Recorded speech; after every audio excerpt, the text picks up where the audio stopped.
unconscious state affect our physical well-being? Yeah, the unconscious has been the foundation of my work from day one, even before I started my PhD in it very specifically, because we know that it's the unconscious mind that's responsible for 80 to 95% of the decisions we make in a day. And that's hard to fathom because I do think most of us feel like there is a lot of conscious thought going into things we're deciding to do. But the reality is, our conscious brain is only responsible for about 5 to 20%. Hmm. And so when clients come in to see me, even if there's a health diagnosis, in general, I'm very, very interested in patterns. What are the patterns you feel stuck in? These Hmm. emotional patterns like anxiety, depression, guilt, grief, behavioral patterns like, why do I keep letting my narcissistic mom take advantage of me? Or why do I keep self sabotaging my career growth? Or why can't I stop yelling at my kids? Right. And the reality is, all of us, most of us are consciously aware of what we want to change, Hmm. of what we want to be different. And yet, that conscious awareness alone is oftentimes not enough to Yeah. actually allow the shift to take root. And so, if we're only ever working with the conscious mind, traditional talk therapy, life coaching, any number of different things, we're missing 80 to 95% of the contributors to the patterns we're stuck in. I know myself, and I know my very best friends who are growth minded will go to Tony Robbins or read the self help books, and they're working on the things that they think they're stuck in, but they can't get out as much as they're trying. And these routines and these habits and these limitations, there's some sort of safety that comes with it.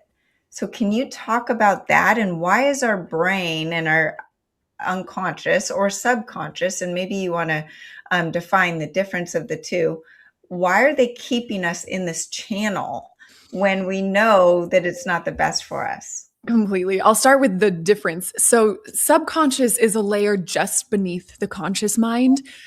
Technically, we use the term unconscious because it incorporates everything that's going on in our psyche. The subconscious doesn't quite incorporate everything that's going on. So, as a technicality, we like to use the term unconscious. It's a little tricky because I have had people come to me and go, "So wait, do you work with people while they're asleep or something?" And no, that's not what we're doing. So, unconscious is the term that is technically correct, at least in the purposes we're using it in, if we want to really refer to the entirety of the psyche.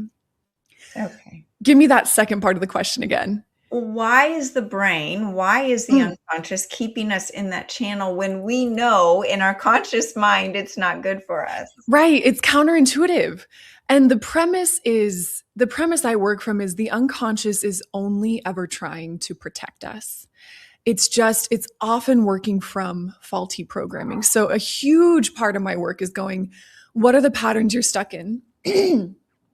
But really, what's beneath that is what is going on in the unconscious that's keeping us there? And where did those essentially narratives originate from? We know the majority of our unconscious beliefs are created from the ages of 0 to 7, Mhm. 0 to 14, if we're being generous. And then I have also seen that if we have really traumatic adult experiences, new unconscious narratives and beliefs can get created. I also do a lot of work around generational trauma and inherited generational narratives.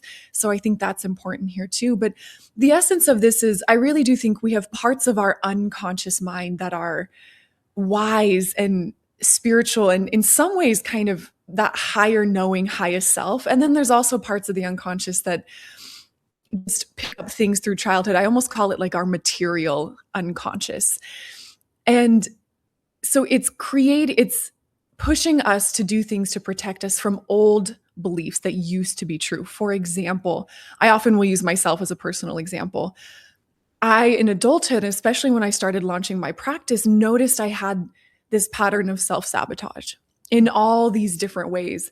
One of the main ways that showed up was canceling clients last minute or wanting to reschedule people because I was getting really nervous. And I do this work on myself. And when I really got to the root of that, I started thinking this is about not wanting to be seen. So why is being seen a threat to my unconscious? And when I really start doing that work through EVOX and through the depth psychology inquiry, what surfaced for me is I was sexually abused by my father for many years in childhood. And what came out of that deep unconscious inquiry was this little girl who had a narrative that being seen is dangerous. Mm-hmm. And the reality is, for that 3-year-old, 5-year-old, 8-year-old, that was true. Being seen was dangerous. Part of the work I had to do as an adult is go into relationship with that younger self, tend her, allow her to express what never got to be expressed, but let her know that we're no longer there. Mm-hmm. So a lot of the unconscious beliefs that are fueling our behaviors in adulthood were actually true at one point. Right. Our work is to help the unconscious see that maybe they're no longer true anymore. Or if some of them are true, we have a lot more tools to be able to protect ourselves. And this is, I think, a huge, huge piece that's missed, even in a lot of the subconscious work or limiting belief work or shadow work that I see across social media a lot, is this idea of bring in the affirmations, reframe the limiting beliefs, but it's not adult you we're trying to convince of a different narrative. It's the 3-year-old you who created the belief, the 5-year-old, the 8-year-old, the 13-year-old. So that's the version of you we have to go into dialogue with, not necessarily adult you. And we do that by getting into the unconscious.